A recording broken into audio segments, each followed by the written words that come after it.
নির্বাচনী প্রচারে পরিবেশের বার্তা। কালীগঞ্জ বিধানসভা উপনির্বাচনে তৃণমূল কংগ্রেস এর প্রার্থী আলিফা আহমেদের বিশেষ উদ্যোগ।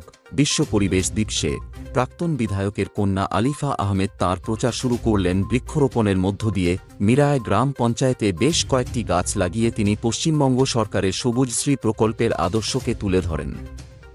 স্থানীয়দের সঙ্গে একত্রে এই কর্মসূচিতে অংশগ্রহণ করে তিনি পরিবেশ রক্ষার প্রয়োজনীয়তা সম্পর্কে সচেতনতা বাড়ানোর চেষ্টা করেন।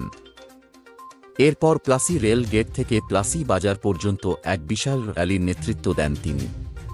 প্রচার অভিযানে দলীয় কর্মী ও স্থানীয়দের উচ্ছ্বাস ছিল চোখে পড়ার মতো। বৃক্ষরোপণ কর্মসূচির মাধ্যমে তিনি দলনেত্রী মমতা বন্দ্যোপাধ্যায়ের পরিবেশ বান্ধব চিন্তাধারাকে অনুসরণ করার বার্তা দেন। তাঁর মতে, সবুজায়নের মাধ্যমে গ্রাম বাংলাকে আরও সুন্দর ও পরিবেশ বান্ধব করে তোলা সম্ভব। এই উদ্যোগকে ঘিরে এলাকায় ইতিবাচক প্রতিক্রিয়া দেখা যাচ্ছে। পরিবেশের উন্নয়নে রাজনৈতিক প্রচার